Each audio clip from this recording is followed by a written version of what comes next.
Well, hello, good to see you today. Today I want to answer a question really which comes up every now and then. It's about Windows updates and how to manage them.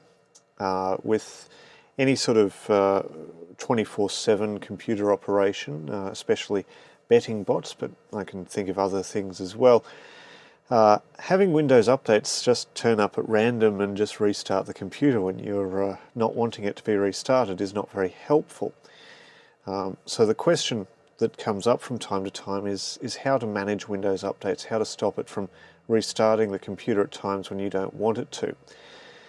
By default these days, Windows Update just likes to restart the computer whenever it feels like it. You have a little bit of control over what it calls active hours, and you can pause the updates for a little while, but ultimately, if Microsoft decide the update is important enough, the computer is going to restart anyway. So managing that so that you don't have the computer restart by itself is something that's quite important, because especially with the betting bots, you don't want them to be interrupted in the middle of a sequence of bets and then be offline until you work out that something's gone wrong. So the way that I go about managing Windows updates varies a little bit depending on what type of Windows you're running. If you're running your betting bots or whatever on a computer that you've bought at a retail big box store, there's a good chance you're running a home version of Windows, in which case your options are a little bit more limited. It can still be done, it's just a little bit more limited.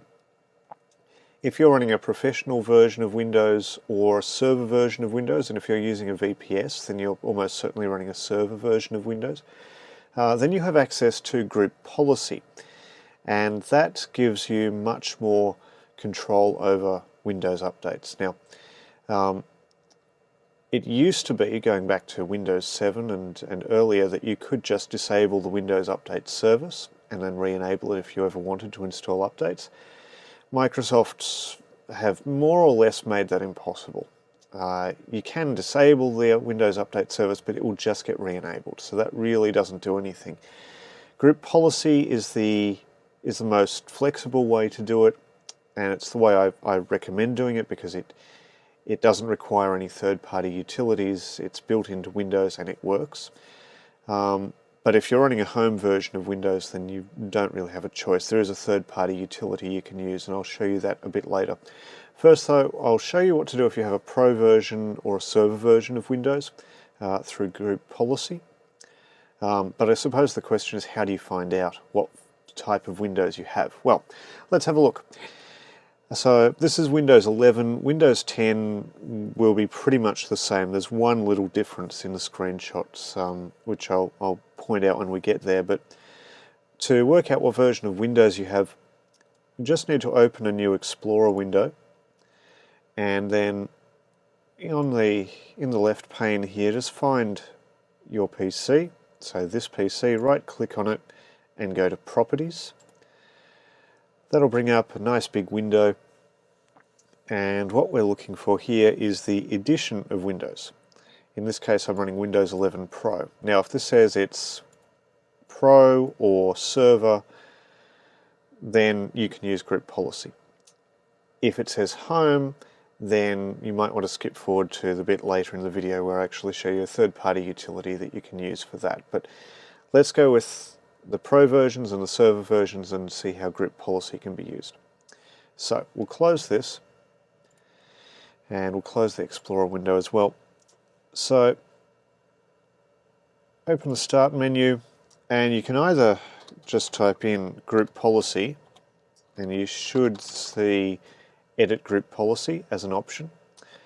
You'll find some guides tell you to go to gpedit.msc, which is the same thing, it's just the group policy editor. Either one of those works just fine. You click on that and the local group policy editor will open. Maximize that, and I'll just bring this pane out a little bit as well. So we want to go into Administrative Templates, expand that out, into Windows Components, and then go all the way down to Windows Update. Now, If you're on Windows 10, you can just click Windows Update.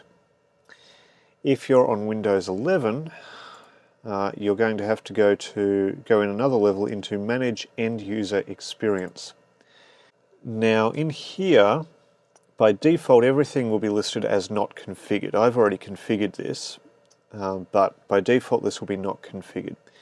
If you double click on Configure Automatic Updates, this is where we'll go in to adjust the settings. Now the wording, how Microsoft have worded this in here is convoluted at best, so don't worry about having to read the whole thing. You can if you want. It'll give you a headache if you try, but whatever. So I'll just maximize this, and by default this will be set to not configured, like that. The simplest option here is to just go disabled. When you select disabled in this, it will disable the automatic updates of Windows. You're still able to go into Windows Update and initiate the updates, but Windows will make no effort to update itself on its own. It won't go looking for updates, it won't alert you about updates. It's entirely up to you to do the updates. Bearing in mind Microsoft release most of their updates on the second Tuesday of the month, you can easily maybe set a calendar reminder or something like that to do updates a little bit later in the month after that. I always like to give it a week anyway after Microsoft release updates, just in case they've released an update where a whole heap of people are reporting that their computers don't work properly anymore, because that's not really something that you want to have to experience. Another good reason to disable automatic updates.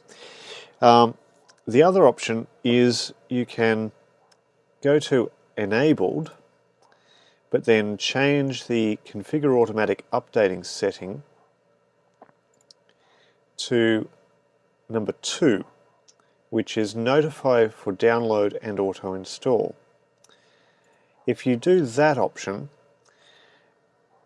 you will find that at the bottom right of your screen, probably, you'll get nagged by Windows about updates. It won't actually download them until you tell it to. It'll just be a useful reminder that there are updates to do. I prefer to go with the disabled option and just deal with it all manually, but the option for enabled, notify for download and auto install is a good option as well, because if you're not going to remember the updates, that will at least remind you that there are updates that need to be done.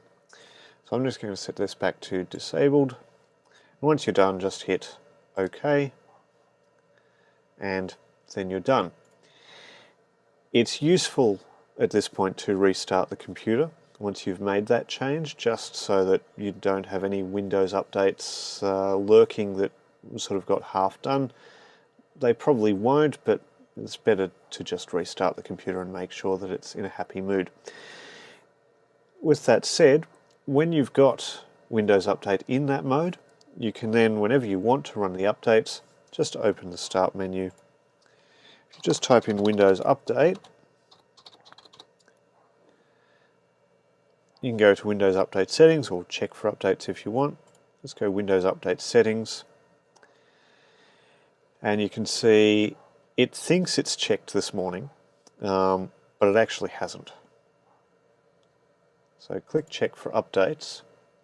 You do need to click the Check for Updates button, otherwise it actually doesn't check for them. It thinks it does, but it doesn't. And it will sit there for a few moments, and once it's checked for updates, it will start doing the updates. So there we go, it's done its check for updates, and then it automatically goes and starts doing the download and the install, which will take a little bit of time to do. As I say, Windows, most of the updates come out on the second Tuesday of the month US time, so sometime in the week or two after that is usually a good time to do it. Now if you're on the home version of Windows, group policy isn't available to you, so you will need to use a separate utility. Now this is the utility I like for the home versions of Windows that does the job quite well. It's a very simple, small tool from a website called sortum.org. I'll put a link in the description below to this particular utility. It's pretty straightforward. You just run the utility, choose to disable updates, and they're disabled. In fact, you can see here, you just click disable updates, and then it goes through and disables Windows Update for you. If you want to install updates later on, so you'll need to do this manually, once a month or so, you'll need to enable the updates again. So run the utility, click enable updates, click the apply now button. What I've found is that you actually have to restart the computer after that for Windows Update to function properly. So enable the updates, restart the computer, then install the Windows updates. You'll probably have to restart the computer again after the updates have installed, and then after that you can run the utility again to disable the updates. The utility does not have to stay open. You just open it, disable the updates, close the utility, and then Windows Update will not run during that time until you manually enable it again. Importantly, I should note that it is important to run Windows updates. They serve a very important purpose. Most months, in fact, you can see here in the updates that are downloading here at the moment, there's an update for the Windows Security Platform, there's updates for the Windows Malicious Software Removal Tool, and if I were to pull up the details of this cumulative update for May, there would be a dozen probably security related updates in there. The bulk of the updates each month are security related updates. Now, they might not be things that are being actively exploited anywhere just yet, but they're security loopholes in the operating system which are being patched, and once these patches are released, the people who would like to use these security holes in Windows will start reverse engineering these patches to work out what the actual problem was, so then they can target unpatched systems, so ones that haven't had the updates installed on them. And if you see stories in the news about data breaches for various companies, a lot of the time, not the only way in, but one of the pathways used to get into those computer systems is unpatched systems. So where there were security updates available but they weren't installed. Usually that's only one part of it. Usually there's more steps than that involved to get into those systems. But it's an extra line of defense. It's a good idea to keep doing Windows updates. So what I do for the betting bots for Windows Update is I usually have a couple points in the week where I'm likely to be restarting bots anyway. I don't leave them run forever. I do restart them, some on a weekly basis, some on a twice a week basis. Just depends on the pattern of betting that I'm doing in them. And if I can find a point in the week where I'm stopping all of the bots and restarting them, that's usually a good time to run the Windows updates. In other weeks I might just restart the computer because Windows doesn't like being run for too long unstopped, so restarting it every now and then is a good idea anyway. But if I'm going to have that little bit of downtime, I might as well run the Windows updates. For me, a good time for that is usually Friday morning between the end of UK racing and the start of Australian racing. I can usually find a point there where there's minimal soccer activity as well, so there's usually a good point in the morning there where I can run the updates, restart the computer, and then everything's happy. So that's what I do with Windows updates. There is a link to that utility in the description below, but if you're on one of the Pro or Server versions of Windows, I'd suggest Group Policy is the better option. Because it is built into Windows, it doesn't rely on a third-party utility, and it doesn't actually disable the Windows Update service. So it's just a little bit of a better method that doesn't require quite as many funny little steps. So I hope that's of use to you, and I look forward to seeing you again next time. Until then, happy punting.